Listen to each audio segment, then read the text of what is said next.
Hello there, this is Rom Wills coming back at you with yet another video.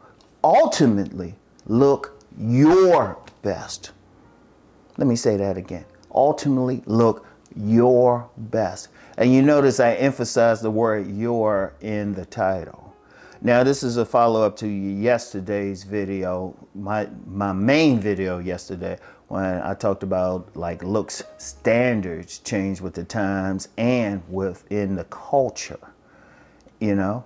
But here's the thing though, I don't care where you live on the planet, where you know, what culture you're in, what racial group you're in, what social economic group you're in. Ultimately, look your best. Because I'm going to tell you something now, everybody can't follow whatever the cultural standard is, which changes anyway. So the best thing is, look your best. Let me look in the video yesterday, I talked about within the black community, it's not a big deal to be bald and bearded. It's not a big deal. But then some other guys, shoot, they got hair, their hair growing out good and everything. Especially as you get older, some guys, their hair is going to thin out. It might be better for them if they just shave it. But then some other guys, shoot, man, their hair ain't going anywhere. Keep it. It depends. Even when talking about beard game, you know, with some guys, they don't really need it. Maybe just a goatee or something like that. But some other guys might need it. Or that might just be their preference, not even the need, their preference. You might hear some guys say, you know what, and this is regardless of race. They want to keep their head shaved because they just want to keep their head shaved. They just like the look, like especially that bald and bearded look. Or some other guys say, nah, you know, clean shaven, because it depends on their class, because that's what they're comfortable with. Body builds. What do I say about body game? Because the ultimate with body game is really just being comfortable with your own body. Everybody can't be the same thing, you know? Because you got some guys, well, you got to lose all that weight or something. Well, it's like maybe they're comfortable with it. If they're comfortable, they don't have any medical issues with it. You know, that might be in just their genetics. They comfortable with it, you know? They comfortable with it. And it's like that's just natural for them. They know how to make it work. See, here's the thing. You can only, first of all, looks-wise, your physical appearance, you can only go so far. Yes, yeah. I mean, even, you know, you talk about putting on muscle or something like that. You're only going to put on so much. Even with performance-enhancing drugs, you're only going to put on so much. You ain't going to get past your genetics without plastic surgery or something. And before I say I don't recommend that. I don't recommend that. Look, here's the thing. Figure out what it is that works best for you.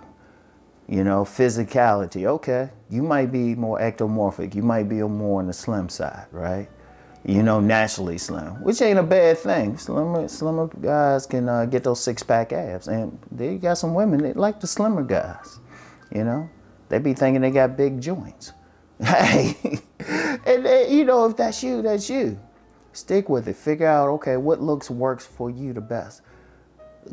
Keeping your hair short, letting it grow out, you know, having a beard, goatee, whatever. What kind of clothes matches that?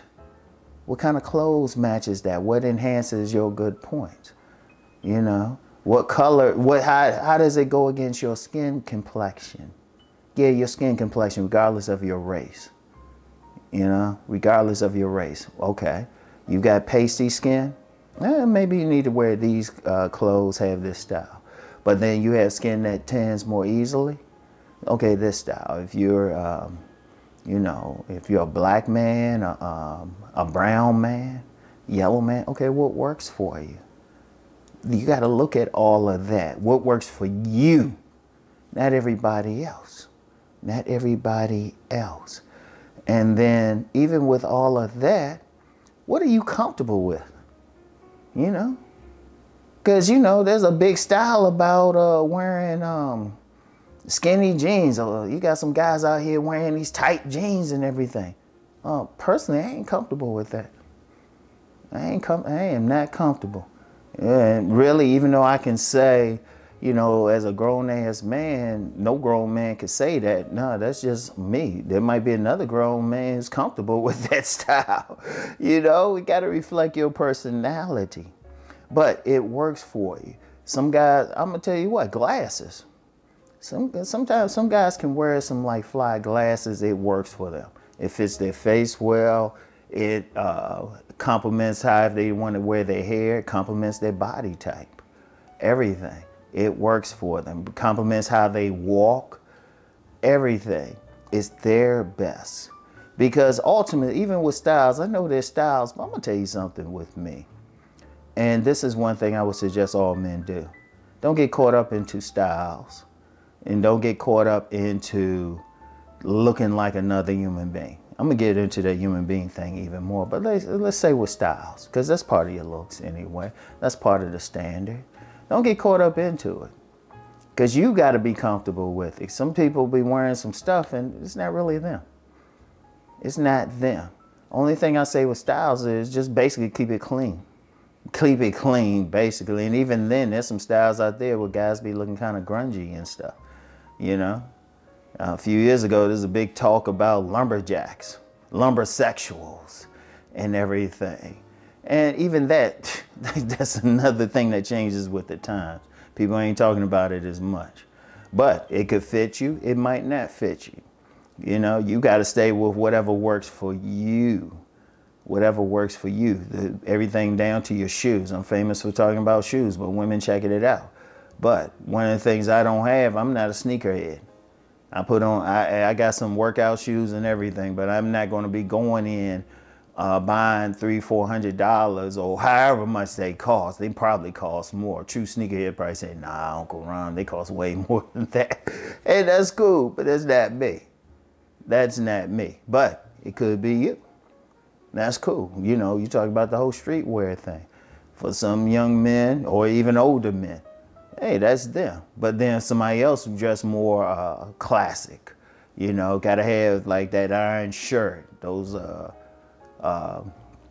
pleated pants. Or even now with the shoes, you got those like shoes now that, you know, on the top of it, it looks very, you know, classy dress shoes, but have the soles that are more athletic wear. And that's cool, but then everybody's not good with that either. It'll work for some men, depending on everything else. But then others know it doesn't. See, you gotta think, any image has to fit who you are, and stick with it, And then, of course, you're always gonna get somebody, hey, that's not with the times. I'm gonna tell you something now. I'm gonna say this, and I never forget somebody else that said this, and this was decades ago. Everybody trying to look like a robot. No, you gotta be you. If whatever you do or wear fits in with whatever the style or standard is at that time, okay, that's cool. But if it's not, don't do it. And if somebody try to make fun of it, say, nah, you ain't a follower. There's nothing wrong with it. There's nothing wrong with having your own style, your own signature. I've talked about that several times. Because whatever you do, your style, your look, your body build, it got to be your signature. Your signature. So if you was a slimmer man, okay, you're going to dress, carry yourself, that's your signature. Your unique self. Or if you're a bigger man, I've seen plenty of fly big men. They make sure their hair crisp. You know, they got the shades or got the glasses, got the jewelry, got the watches, you know, got their wrist game going, all that, and be looking fly. But it's them. And ultimately, that's what you have to do. Don't worry, don't get caught up into everybody else because they're not you. And then whatever your best is going to attract certain women. And those women, they're going to be down for you, not the style. You don't want them down for something that you're not. And plus, I'm going to tell you what, men don't look comfortable when they're trying to be something that they're not. You know, like I use myself for an example. You'll never see me in like some of these stylish sneakers or anything. That's not me. That is not me. Now you see me in some nice, you know, hard bottom shoes, because even that sneaker style, that they're like dress shoes, sneaker style. Not right now. If I see some real fly shoes that fit me, okay, I'll do that. If I see them. But right now, I'm like, I don't know. I'm slow to, that one thing about me, I'm slow to adopt things. I don't just follow or jump in just because everybody else is, because then everybody else will start following something else. So I want y'all to think about that, all right? Your best. Your, capital Y, capital O, capital U, capital R. Your best. Not someone else's, all right? And be good with that. And don't let anybody take you off of that. And if they try to, just look at them and say, nah, I ain't a follower. This is my style. In fact, I'm gonna tell you what, depending on who you are, where you at, you might start something new. Seriously, that's how, because look, just real quick about styles and fashions and everything. A lot of them start on the streets. It's the funniest thing. A lot of them start on the streets. And then some fashion designer sees it, or some influencer, something, model scout, something. They see it and say, oh, let's use it. Yeah, but that's a whole other conversation in itself. So anyway, that's all I have for now, y'all. I'll get back with y'all. Peace and blessings.